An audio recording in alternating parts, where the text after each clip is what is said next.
behaviorism. It's a school of psychological thought that was kind of pioneered by this guy, John B. Watson. And essentially, behaviorism serves to look at the science of behavior. So why do we do what we do, and what are the external and internal causes of our behaviors? And so one of the cool things about behaviorism that kind of runs counter to what we talked about last week with structuralism is that behaviorism is observable, measurable, and most importantly, it's objective. So last week, if you guys remember, with structuralism, it was a lot of introspection, and that tends to be really highly subjective, especially if you're trying to take those results and spread them across a wide berth of society. So then, behaviorism, if we go back, John B. Watson kind of pioneered it. He's the one who kind of like got this theory up and running, but the guy who made it real popular is a guy named B.F. Skinner. And I love that picture. He looks absurd. Like, you look at that guy and you're like, yeah, you're a crazy psych dude. So he really, especially early 20th century, kind of 1930s, 1940s, 1950s, B.F. Skinner really came into his own looking at behaviorism. And so one of the main tenets of behaviorism is that behavior is determined by factors in the environment. Behavior is something that we learn, whether consciously or subconsciously. We all learn how to react to certain stimuli and certain factors within our environment. And so one of the second tenets is that if you're looking at behavior and you're trying to figure out why someone is exhibiting a behavior, you don't need to study their mind, you don't need to look at what's going on in their brain, you don't need to ask them to reflect on their own behaviors, you just have to look at the environment. So you can look around and say, I see this factor over here is causing this behavior, so if we want to change that behavior, maybe we can change the factor. And so this goes really well into like the laboratory setting, because you can really kind of change around a lot of variables in the laboratory setting, and you can kind of really start to control behavior. And that's really what Skinner was into. He was really interested in how can I control behaviors, how can I make someone do what I want. It's not mind control. He wasn't like hypnotizing these people and telling them what to do. It was, can I create a response out of something? And an example of that was, I believe it's back on one of the first slides. Down here is a little baby. Oops, I got this one, right? Yeah. Down here is a little baby. And what they're doing is, it's kind of hard to see, but they're putting a rabbit down in front of this child, and the baby is crying. He's scared of the rabbit. Now normally, like, you know, you guys see a bunny or a rabbit out in the wild, you're not going to be scared of it. But what they did is they trained this child to be scared of the rabbit. And so what they would do is they would bring the rabbit out, and then they would like bang a gong, get like a big piece of metal and a hammer, and they'd bang a gong, make a really loud sound to scare the child. And they would keep doing that. They would bring the rabbit out and bang the gong, bring the rabbit out and bang the gong.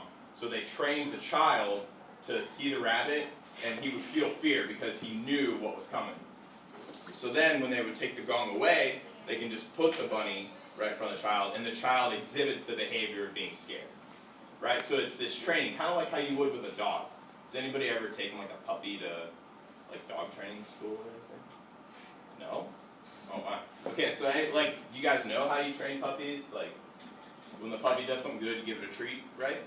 So that's a form of operant conditioning, and that's basically what Skinner was doing.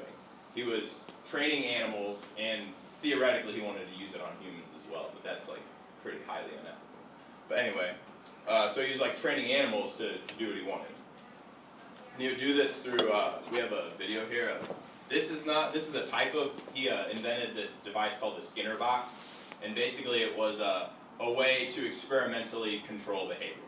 So you see here, this is just a quick video of like a pigeon learning. So, I don't know, do you want to play the whole thing? Or? So this is kind of like trial and error learning, which is like the basis of operant conditioning. So the reinforcement with operant conditioning here is the like chip that's up at the top. So the pigeon's kind of got to figure out, how do I get to that reward, right? So Skinner puts something object inside of the box that enables them to get to the reward, but they've got to do a little bit to change their behavior, manipulate their behavior to finally get that reinforcement. So they have to do some work.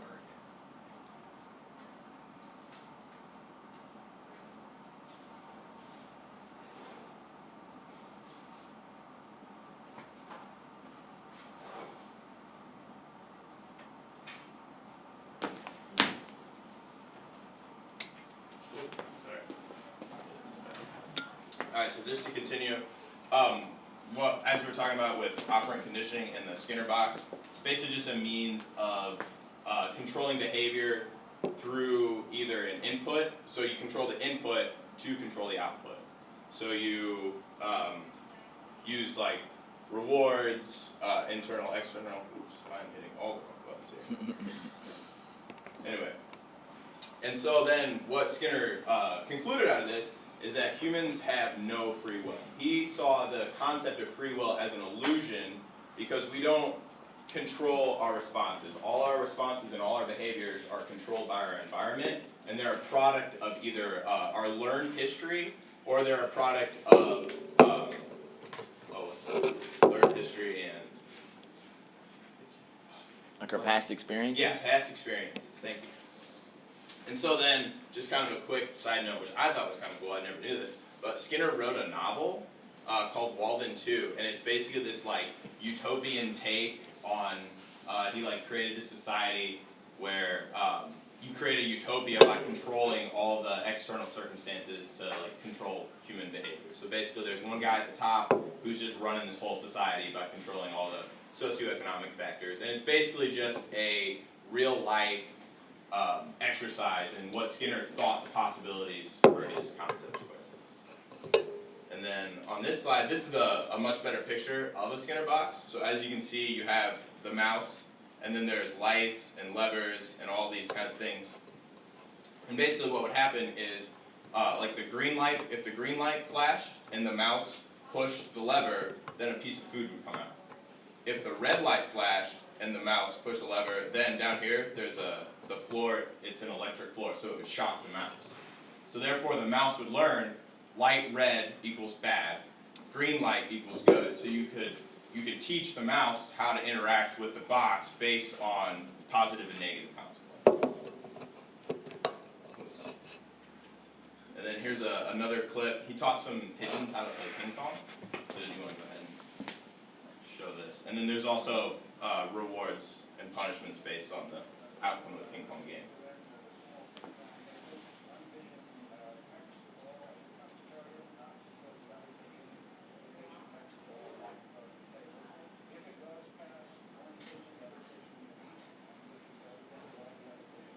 So you see, he won, so he gets food. So then that pigeon won, so he gets food.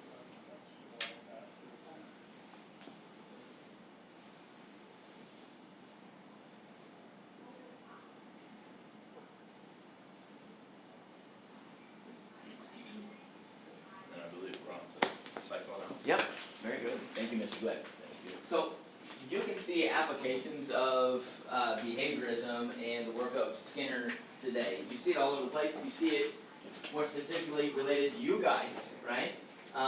Because when he thinks about positive reinforcement and manipulating people's behavior or animals' behavior, for example, the pigeons, the cross-court shot and they get reinforced with food, why is it that you're doing what you're doing right now?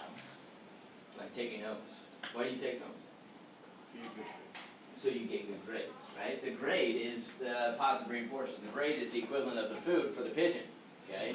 So essentially, what we've done is we have a tendency to hang positive reinforcers over your head. There's also these concepts called negative reinforcement, which are also good things as well, but we hang all these rewards, right? You do this, and we'll give you this, okay? And so when I first started learning about Skinner and his ideas, really didn't like it all that much, because it makes us extrinsically motivated to do things, right? I only do this because I'm extrinsically motivated. I do it for the extrinsic consequence, reward that goes along with it, okay? I don't necessarily do it because I enjoy it and want to do it in and of itself, but I do it because some type of extrinsic reward, okay? So it's a whole system, and I think it even starts, our culture creates that, or our academic culture creates at a very early age. In kindergarten and first grade, a lot of times it wasn't grades. What was it? What do you get if you do the right thing? When you behave well, or you do the worksheet the right way. What do you get? You get a gold star, right? And so I've kind of read about others, people that talk about this idea of extrinsic intrinsic. They call it the gold star syndrome, right? We initiate this at a very young age. We implement this. We put you into this academic environment where it's all about reinforcement. It's all about the gold star, right? And so it makes you extrinsically motivated inside the classroom, meaning that you don't necessarily approach learning because you enjoy it in and of itself, but we have put you in an environment where you do it because there's a gold star at the end, right? And what happens when the gold star is removed? If there is no gold star, it's kind of like when the teacher gives an assignment, and what do you ask? You ask what? Are you going to grade this, right? Because if you're not going to grade it, then, what are you going to do? I'm not going to do it, right? I'm not motivated to do it because there's no reinforcement at the other end, right? That's the kind of student that we have created. For me, I step back from it, that's a problem, right? Because once school's over, don't we want to create a learner that's a lifelong learner that wants to learn continuously throughout the course of their life, right? But after school's over, there's no more grade, there's no more reinforcement. So what happens for a lot of people? They stop, right? I talk to a lot of people my age, and, they say things like, I don't read anything anymore, right? If I read one book in a year, they're like, man, I feel good about myself, right? One book. It's for me, that's a reflection of our environment that we have created with this gold star syndrome. So we've got to change things up to get people to be intrinsically motivated to love and enjoy learning in and of itself that way, okay? Because we want to acquire something that way. And I get so excited about that stuff, but at the same time, it's hypocritical for me because, I did the same thing that you guys did. I asked the same questions, are you going to grade it? Because if you're not going to grade it, I'm not going to do it, right? So it was all about the grade. And then once I got the grade in high school, then it's all about the scholarship. Once you get the scholarship, then you get to college, and then it's all about doing whatever you have to do to get the degree, right? And so through that whole process, and that's missed out on a whole bunch of stuff that I could have benefited from if I had a different level of motivation there. So I don't want you guys to miss out on those things. All right, let's move away from behaviorism, and then talk about psychoanalysis for a moment. Psychoanalysis popularized by this guy that was highlighted in your video yesterday. What's his name? Remember the video said he died of cancer. Sigmund Freud, right? I came from his chewing on the cigars all the time. So Freud's guy that we mentioned last week when we talked about case studies, we said that a lot of his theories and ideas was based off of case studies, focused research on small groups of people over an extended period of time. The problem with his case studies is that these individuals weren't normal, average individuals, right? These individuals were people with some extreme psychological disorders, and then he took a jump and said, what I learned from these individuals can be applicable to all people, okay? So keep that in the back of your mind when we're thinking about these theories, okay? There was a commercial that came up a few years ago, and it kind of gives you an idea of the setting of which psychoanalysis takes place. So I want to show this with it's kind of humorous. Save you 15% or more on gun insurance. Does a former drill sergeant make a terrible therapist? And that's why yellow makes me sad, I think. That's interesting. You know what makes me sad? You do! Maybe we should chug on over to Mamby-Pamby land where maybe we can find some self-confidence for you, you jackwagon! Tissue. Geico. 15 minutes could save you 15% or more. Okay. So a little bit harsh, but the idea of the setting is what I want you to think about. You got the psychologist sitting over the side, he's got his clipboard, right? And then you got the subject lying comfortably on this couch. And so the psychologist asks the subject a number of questions, and every time that the subject responds, the psychologist, and he starts writing things down, right? So the question is, what is he writing down? Okay. Somebody that's doing psychodynamic theory or psychoanalysis, what they're trying to do is they're trying to tap into the unconscious mind of the responses. So they're not looking at the direct responses on the surface responses, but they're looking at the underlying meanings that are associated with the responses there. Sound good? So that would refer to concepts like defense mechanisms, which we'll make into here in just a second. So the idea a lot is, based off of this idea of conscious versus unconscious. Refer to the image over here on the wall. You got the iceberg. Freud says that our mind is like an iceberg, where this is our conscious mind, which is just the tip of the iceberg.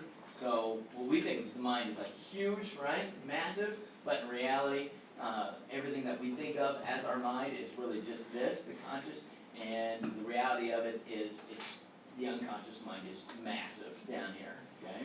So from his perspective is, because this is so much larger than this, so much more influence is going on here, we should study this much more than this.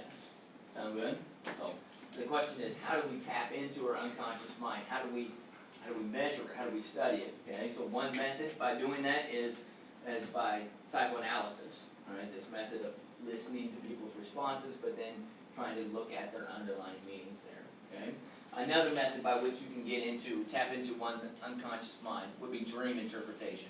I'm going to write that down as well. So one method to get into the unconscious mind is psychoanalysis. Number 2 would be dream interpretation. So Freud's big on dreams. If you really think about dreams, some crazy stuff happens, in your dreams, and Freud says, well, that's where your unconscious mind gets an opportunity to reveal itself a little bit in your dreams. There are some common theme dreams, like falling dreams, right? Or there's dreams where, like, you're not fully clothed, but you're in a public setting, right?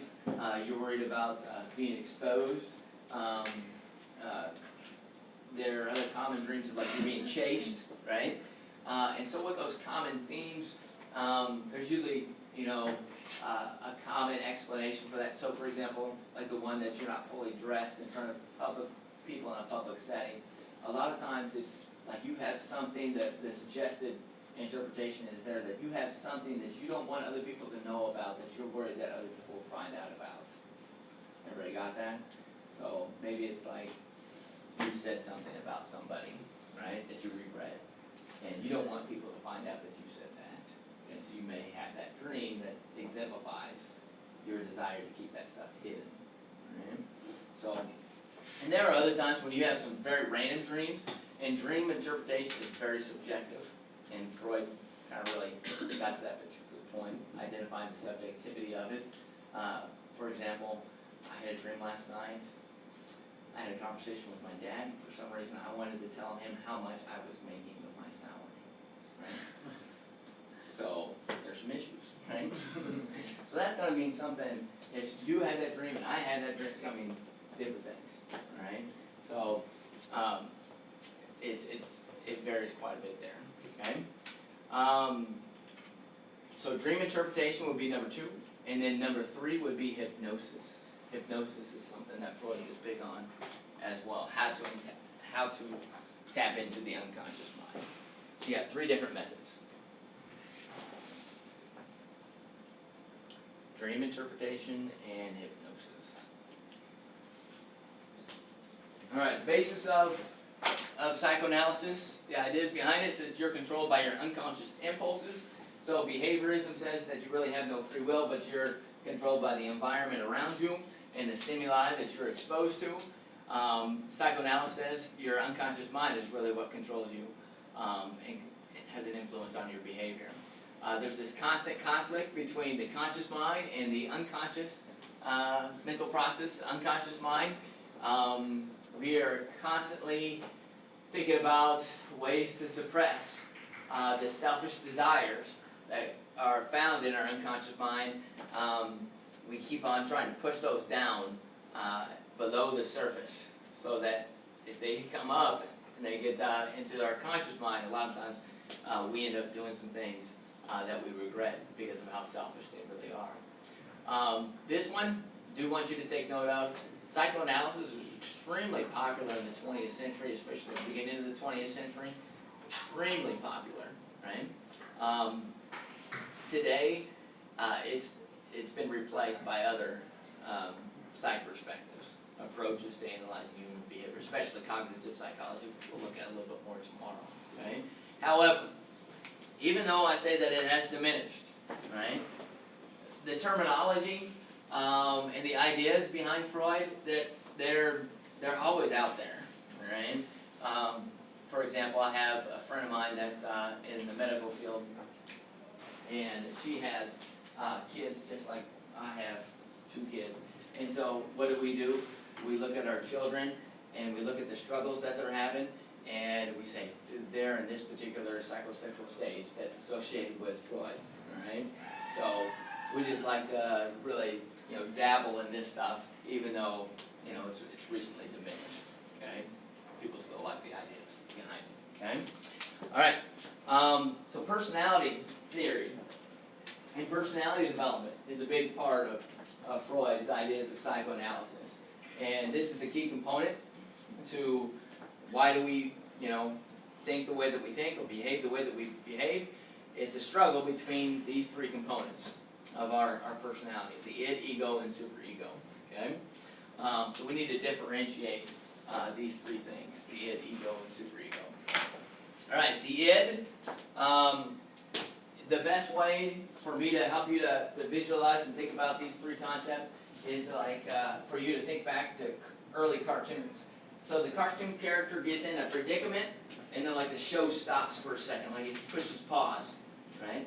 And then out on their shoulders pop up these other characters. What pops up on their shoulders? Angel. Yeah, an angel and a devil, or angel and a demon, right? Yeah. So the demon, the devil that pops up on the shoulder, that's the id, right? That's the id. What does the id tell the character to do? Bad things, right? What we would label and define as bad things. If you really think about it, those bad things are always selfish things, right? It's you need to do it because you deserve it, right? Or you need to get back at them because they deserve it, and it'll feel really good, right? So it's all selfish stuff with the id. Sound good? And then the angel on the other side, what's the angel say? He says, don't do it, right? You'll feel bad, right? If you did that, you need to do this. You need to follow the rules, right? You need to be nice and be kind, okay? That's our superego over here. Sound good? The superego is the angel. Now the character himself, or if you want to put yourself into that particular place, your head, being able to contemplate the pros and cons of both of these, the id and the superego. You are the ego in the middle, okay? And so what is the purpose of the ego? The ego is to satisfy, the job is to satisfy the needs of both the superego and the id simultaneously, okay? You have to meet the needs. Try to come up with some type of solution, resolution that meets the needs of both the id and the superego. And that can be challenging, okay? So there's this constant struggle between the id and the superego, okay? A couple other things you may want to write down besides devil with the id. The devil, or the id, operates according to the pleasure principle. Pleasure principle. If it feels good, do it. That's what the id says, okay? And I believe it's the ego that focuses, functions, based on the reality principles, reality principle according to the ego, because they've realized that you can't really just do whatever the id tells you to do, because there are rules against that. Okay. And then the only one that you are born with at birth of these three, you're not born with all of them. Okay. You're born with the id. That's the only one that is present at birth. And we write that outside. So you can think about young children, right? You can think about them and the things that they do. Do they ever do an unselfish thing? Hardly, right? They are extremely selfish, right? And they do some crazy things. It makes you wonder. It's like, I can't believe you just did that, right? How selfish and how cruel. And I'll give you an example. We were eating dinner one time at it was a public place, and they had plastic forks and knives, right? And so Duke was really small at the time, and then there's Preston. Preston's like 4 years old. He took the fork, and he just came up to Duke and just started, boom. And I was like, what are you doing? You know? And he's like, I wanted to see what happened. And I was like, don't you realize that's gonna hurt him? You know? He was operating according to his id. Okay? He just wanted to see what would happen. He didn't know. Okay? He was trying to figure things out that way. Made me really contemplate some things. Who do we have? Right? So over the course of your life, your superego develops. Okay? And in sociology, we refer to Freud's ideas a little bit there as well. And we really focus on the development of the superego. Because the superego is really contingent upon a lot of social factors. For example, your parents, right? What you learn from your parents is going to influence your superego's development, okay? And then later on in life, it's going to be other authoritative figures. So it's going to a lot of the times be educators, right? And then you get to high school, it's going to be your peers.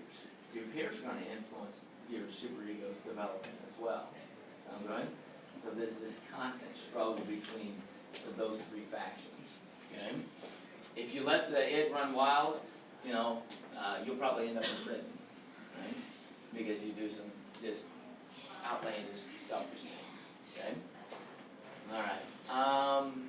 We got just a few moments here. Before we get to humanistic psychology, there's a couple more concepts that I want to share with you concerning psychoanalysis. All right. So there's this struggle. Sometimes the ego has to make some tough decisions to satisfy both. And so what the ego comes up with is defense mechanisms. You memorize defense mechanisms out to the side. They come up with defense mechanisms to justify some of the decisions that they've made. And there's about 9 to 12 defense mechanisms altogether. I'm going to give you about 3 of them today. Just about 3 of them, okay? One of them is called rationalization. Rationalization. What rationalization is, it's a socially acceptable excuse, is what it is. A socially acceptable excuse, or a socially acceptable explanation. So, what are the common explanations for why a student would fail a test? That would make you go, when you're hearing this explanation, you're in this conversation, you go, I understand. If you hear this explanations? Exactly, and you hear that, I understand, right? What else? Just like a family emergency. A family emergency, right? And so I had to take care of that, right? That situation, and so, right? That's understandable explanation. What else? Seth? Yeah, where I had to work all week, always long. Cal? Found bad testing, right? So all of these things, right? They're accepted by your peers whenever you share these things. And essentially, what are they doing? They're helping the ego maintain, or helping the individual maintain one's self-esteem. Maybe I write that out to the side of the defense mechanism. That's the purpose, is to maintain one's self-esteem. Because if you were completely honest with yourself and you did not rationalize what would happen to your self-esteem, it would be crushed, right? It would be crushed. You have to readily admit that you're just awful at taking offense, okay? And do the best of it. Give you another one, defense mechanism. Denial. Denial. This is usually associated with addicts. Addicts have a tendency to use denial quite a bit. People are addicted to things. So an alcoholic would use the terminology, phrasing to say that I'm just a social drinker, right? I can control what I do, right? I just, if I had to, I could stop, right? They say that because if they would have to readily admit to themselves they have an issue with alcohol, what would happen to their self-esteem? It would be crushed, okay? It would be crushed. The last one I want to share with you is projection. And I like this one a lot. I like this one probably because I use it most often without arguing with my wife, discussing with my wife, right? And so what goes on with projection is where you have personal deficiencies, okay? And you don't want to admit that you have these personal deficiencies. So one way to really overcome those is you take those and you project them out onto others. You put them onto other people around you, okay? So maybe you have issues with gossiping, right? And what do? You tell your friend that, yada, yada, yada over there has problems with gossiping, right? Because if somebody else has problems with gossiping, then that makes you feel much better, okay? Because you're not as bad, you're not alone, okay? It works a lot with the cheating. Cheating is a great example here for projection. So what happens in this particular case, it usually happens with guys. If guys ever start accusing the girls in the relationship, if they ever start accusing them of cheating, what's likely to be happening? Yeah, the guy's likely to be cheating on them. Okay? And the reason for that is if he is accusing her of cheating in his mind that she is cheating on him, right? Then it justifies what? Him cheating on her. Right? He's trying to come up with a way to justify his bad behavior. Because if he was completely honest with himself, what would happen to his self-esteem? It would be crushed. Right? Same thing with like cheating in a game. If you're cheating the score and stuff like that, you get that person that's always accusing other people of cheating. It's likely that they're the ones that are cheating that way. Okay? They're trying to, again, save face and justify their bad behavior by placing their blame onto others that way. Sound good? So you got 3 good examples of defense mechanisms. And these are all based off of that struggle between the id, ego, and superego. Sound good? I'll share one last thing with you before we finish up. So humanistic psychology is the next one.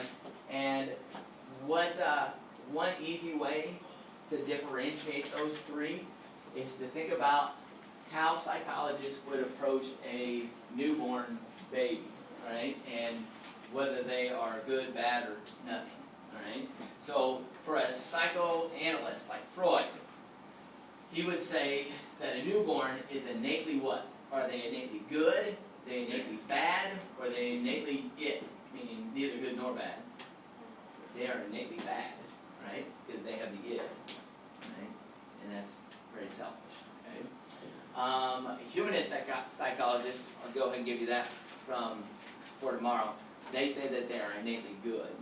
They have the capacity for great human potential, right? And then behaviorists, when they look at a child, they don't necessarily assume it is innately good or innately bad. It is innately it, right? Meaning it's really contingent upon the environment that it's born into and the stimuli that it's exposed to that is going to determine whether it's going to be good or bad. Everybody got that? So it kind of takes away our sense of humanity and creativity as human beings if we're just a result of stimuli, right, that we're being exposed to. Any questions or thoughts? Nope. Always enjoy talking about psychoanalysis. We'll get a little bit more in depth. There's another aspect of psychoanalysis that didn't get an opportunity to share with you, but we'll do that more so at the end of the semester as well. Sound good?